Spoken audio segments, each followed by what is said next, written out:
Non-communicable diseases such as heart disease and cancer kill 41 million people each year, equivalent to 71% of all deaths globally. We know this if modifiable risk factors such as diet and inactivity were worked on, that at least 80% of all heart disease, strokes and type 2 diabetes would be prevented, and over 40% of cancer would be prevented. And this is according to the World Health Organization. So if we know this, then why is disease prevalence and premature death so commonplace? Well, one of the biggest problems is consumer confusion. Every 2 minutes the guidelines change and this breeds confusion. It is up to health educators to clear up confusion and give consumers control with nutritional messages that are realistic, positive, easy to understand and also actionable. Unfortunately today this routinely doesn't happen. So in today's video I'm going to give you 10 foods that doctors, dietitians and nutritionists routinely communicate as being healthy when they are anything but. Now just a heavy caveat, if you eat any of these foods, are you going to die of a heart attack tomorrow? Absolutely not. Oh, this is so unexpected. But the foods on this list have clear links to longer term disease processes, not to mention ethical and environmental problems associated with them. And just a quick reminder before we get to the video, that as always I'm now offering the SIBO, organic acid, stool tests and consult via my website. So if you have any health or digestive problems, then consider taking these tests as they will provide a lot of very detailed information upon which you can start making informed decisions and then start getting your health back on track. And on that bombshell, to the video. Number 1 was always going to be dairy. Experts estimate that 68% of the world's population has lactose malabsorption. Symptoms associated with lactose intolerance include diarrhea, nausea, stomach cramps, bloating and also gas. Now tomorrow if I produced a chocolate bar that 68% of those who ate it had digestive complaints, what do you think would happen? It would probably be banned. Now clearly I'm oversimplifying a more complex topic, but you get my point here. Milk and other dairy products are the top source of saturated fat in the American diet and many other diets around the world, contributing to heart disease, type 2 diabetes and also Alzheimer's disease. Studies have also linked dairy to an increased risk of breast, ovarian and also prostate cancers. So if we're going to be clear with messaging so that people understand what they are eating and drinking in terms of dairy, then we need to be honest with people, and doctors, dietitians and nutritionists have to start communicating the facts as they are and not like some are currently doing. Number 2 is protein powders. Now before you all race to the comments section, I'm not saying that all protein powders are bad, but there are many healthcare practitioners that will advise their patients to drink protein drinks and shakes like they're going out of fashion, so let me clarify some of their main problems. So protein powders are obviously powdered forms of protein that typically come from eggs, milk or plants. These powders also typically contain added sugars, artificial flavouring, thickeners, as well as a whole host of other unnecessary ingredients. So what are the known and potential risks? Well, there are a few. Firstly, most manufacturers around the world are evaluating the safety and labelling of their own products, so the consumer often has no way of knowing if the protein powder actually contains what the manufacturers say. Secondly, we don't know what the long-term effects of protein powders are. As of today, there is very little evidence or data on the longer-term side effects of high-protein intake from isolated supplements. Equally though, we know that high-protein diets from foods are not healthy over the longer term, and it's why we have protein recommendations from all health organisations around the world. Thirdly, we know that for many people taking protein powders, they routinely run into digestive problems such as gas and bloating. Continually causing digestive distress over the longer term is another longer term risk factor where the evidence is limited. Lastly, regarding protein powders is the issue that I highlighted just now, in that many contain a lot of added sugars and calories. That is a generalisation obviously, and there are many that are lower in sugars etc, but some can be as high as 25 grams per scoop.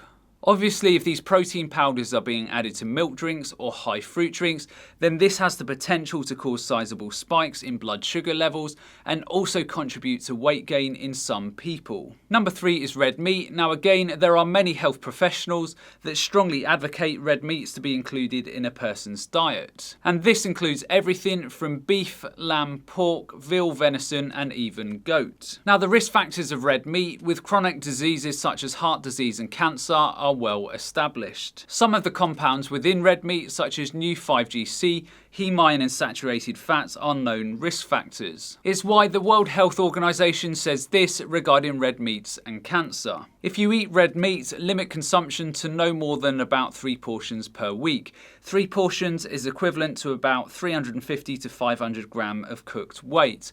And they also say consume very little, if any, processed refined meats. So when you weigh this up, along with the ethical and environmental aspects of red meat, I don't get why these types of foods are recommended in people's diets. They cause health issues, they cause unnecessary suffering to animals, and they contribute to around 18% of greenhouse gas emissions, which is more than the combined exhaust from all of transportation. Number 4 is processed low-fat or fat-free foods. So in the advent of emerging scientific evidence on how damaging things like saturated fats can be, many food manufacturers try to maintain their consumer bases by manipulating foods to become low in fat or fat-free. By doing this, and in an attempt to keep the foods tasting okay, many of these food manufacturers simply loaded up on the added sugars. So for example, even the NHS in the UK says use 1% fat milk on your cereal and in your hot drinks. This is because it has about half the saturated fat of semi-skimmed milk. That is true, but that milk will generally contain around 5 grams of sugars per 100 millilitres,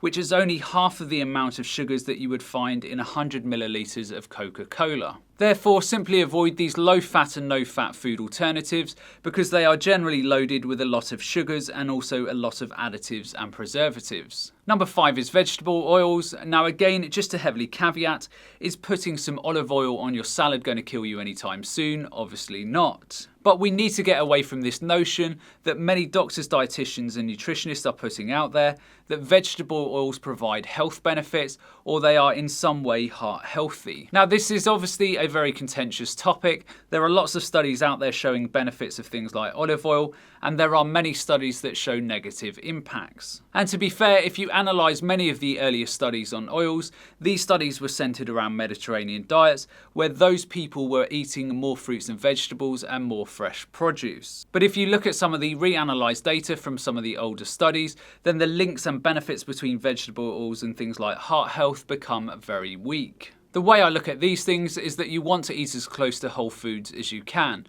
Anytime you isolate a protein, sugar or fat and consume them at higher levels, then they have the potential to cause problems in the body. So my advice is to avoid or limit vegetable oils that contain high amounts of omega-6 fats, which can be inflammatory in the body, such as soybean oil, corn oil, cottonseed oil, sunflower oil, peanut oil, sesame oil and also rice bran oil. If you're going to use olive oil every now and then great, but certainly don't believe the hype that these types of oils are somehow health promoting. Number 6 is low carb junk foods. Now we all saw the hype and a hysteria around keto diets and also carnivore diets, and look how quiet that has all become. Unfortunately, there are still doctors, dietitians and nutritionists out there who push these diets and also some of the low carb junk foods that just because these foods are low carb, they are somehow healthy. You have only got to look at the grandfather of low carb diets, Robert Atkins, and the low carb bars that are still sold in his name to know that these are not a healthy choice for people. These types of bars and foods contain potentially problematic ingredients such as high intensity sweeteners, unhealthy fats and also other additives. I personally believe from the evidence that I've seen a higher carb, higher fibre diet over the longer term is more beneficial for my health. If you believe differently, then that is fine, but if you are following any forms of low carb, high fat diets, then please avoid these low carb snack options and try and make your own options at home. Number 7 is fruit juices. Now believe it or not, I do speak to a fair few people who were recommended by other practitioners that they should drink fruit juices to somehow cleanse the body or liver, or that fruit juices are absolutely healthy and should be consumed daily.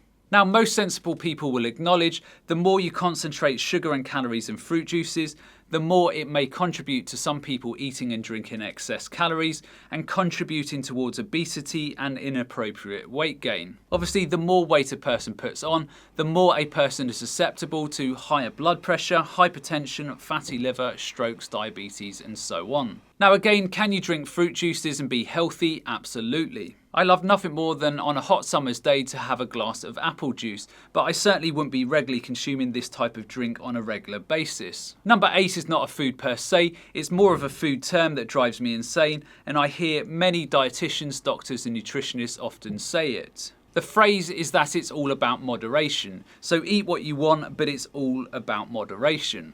What does that even mean? If I tell you to eat crisps in moderation, how are you ever going to know how many bags of crisps that you can eat or what your limit is? And if you are guessing, what I determine as moderation may be completely different from your moderation. This has been demonstrated repeatedly in studies like these from the University of Georgia and also Duke University. In 3 separate experiments, the participants repeatedly chose moderation to mean more than the recommended levels. The findings across all 3 studies were that the endorsement of moderation messages allows for a wide range of interpretation of moderate consumption. Thus, we conclude that moderation messages are unlikely to be effective messages for helping people to maintain or lose weight. So I will give you some specific advice here to leave no ambiguity. Eat whole plant-based foods 70 to 80% of the time, and then you can allow yourself a processed refined pizza at the weekend and 20% of the time if you want. Number 9 is eggs. Now again, this is one of the most controversial foods around. But the guidelines of health organisations has been consistent for a long period of time. But despite this, many healthcare professionals choose to ignore the guidance and again tell their patients to eat eggs like they are going out of fashion. Now, as an example, this is what the American Heart Association says about eggs. The American Heart Association suggests 1 egg or 2 egg whites per day for people who eat them as part of a healthy diet. So despite the clear guidance, you still get dietitians such as Abby Sharp choosing to eat what they want and equally not reaffirming what the guidance says. If people watch these types of videos or you have practitioners that say eggs are fine, then again it creates uncertainty in a person. I've also got some hard-boiled eggs. I'm going to try to have a little bit of protein. Number 10 is spinach. Now again, spinach is not the devil. But we have come from a period of time where many doctors, nutritionists and dietitians have actively promoted people load up on spinach. Spinach smoothies, spinach on salad and even spinach with spinach. Yes, spinach can absolutely be a healthy food, but if you have a lack of diversity of bacteria in your colon or you are susceptible to kidney stones, or even if you don't, then you probably want to avoid eating too much of it because of its high oxalate content. Too much oxalate in the body can cause some serious health problems. An excess amount of oxalate combined with calcium in the urine can cause kidney stones. Other problems that are routinely reported when a person consumes foods like spinach with an extremely high level of oxalate are things like joint problems, brain fog, headaches, and also more rarely things like heart arrhythmias. If you enjoyed this video, then be sure to check out this one up here because I'm sure you'll find it equally interesting. And the only other thing that's left for me to say is to remember to look after your body because it's the only place you have to live. And I'll see you next time.